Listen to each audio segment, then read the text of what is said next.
Where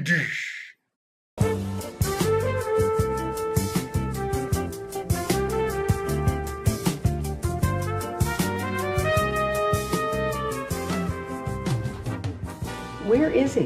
Where's Zach? What? Oh, just trying to scare her.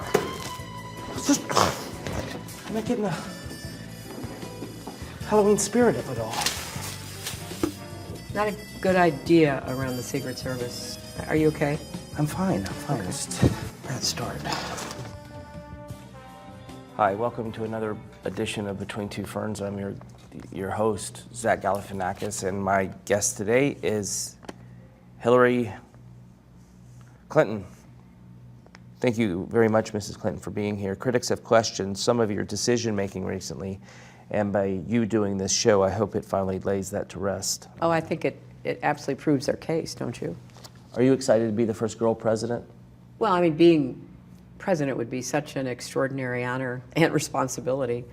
But being the first woman elected president and what that would mean for our country, and particularly what that would mean for, not just little girls, little boys too, that's pretty special. Mm-hmm. Not to take away from the historic significance of you perhaps becoming the first female president, but for a younger generation, you will also become their first white president, and that's pretty neat too. As secretary, how many words per minute could you type? And how does President Obama like his coffee? Like himself? Weak? Zach, those are really out-of-date questions. You need to get out more. What happens if you become pregnant? Are we going to be stuck with Tim Kaine for 9 months? How does this work? I could send you some pamphlets that might help you understand. First, you supported Obama's Trans-Pacific Partnership deal, and then you were against it. I think that people deserve to know. Are you down with TPP? I'm not down with TPP. No, you're supposed to say, yeah, you know me. Like the hip-hop group. Don't tell me what to say. Fine, lose. Country goes to shit. Let's talk about Trump. Let's. When you see how well it works for Donald Trump, do you ever think to yourself, oh, maybe I should be more racist? When he's elected president and Kid Rock becomes Secretary of State, are you going to move to Canada or one of the Arctics? I would stay in the United States. And what would you try to? Try to prevent him from destroying the United States. So you're going to lead the Civil War? No, I wouldn't take up arms. I think that might be a little extreme. Oh, right, because you were saying before we were rolling that you wanted to take away everyone's guns. Very cool. Cool. I really regret doing this. Any regrets over losing the Scott Baio vote? Not a one. So it wasn't heartbreaking that. No. Yeah, but Chachi, I mean, who's going to be next? Max Headroom?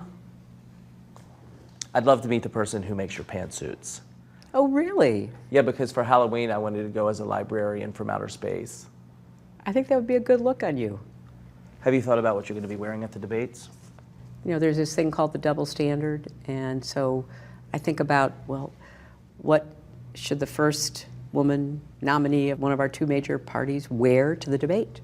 And I have no idea, so if you've got suggestions, I'm open to them. Do you wonder what your opponent might be wearing? I mean, what do you... I assume he'll wear, that red power tie. Or maybe like a white power tie. That's even more appropriate. When you went to Donald Trump's wedding, did he write his own vows? And did Michelle Obama write Melania's? I really couldn't see or hear very well, so I'm not quite sure what his vows were, but I'm sure they were great and huge and wonderful. Like his bowels. Chelsea, your daughter, and Ivanka Trump, Trump's daughter, are friends. Does Ivanka ever call Chelsea, to talk about boys that might have crushes on her, like her dad? I don't think so. What's going to be the number one focus of your presidency? Oh, Zach, it has to be the economy. We need more good jobs with rising incomes. We've got to make the economy work for everybody, not just those at the top. We need to take a break. We just need to have a word from our sponsor. Okay. Washington is broken. The truth is, too many politicians are totally controlled by special interests and lobbyists. We're going to make America great again. I'm Donald Trump, and I approve this message. He approves the message. Why would you play a commercial for my opponent in the middle of our interview? He paid me in steaks. I'd be afraid to eat them if I were you. It's a good cut of meat. I think it's part of the asshole. Well, this has been a lot of fun, Mrs. Clinton. We should stay in touch. What's the best way to reach you? Email?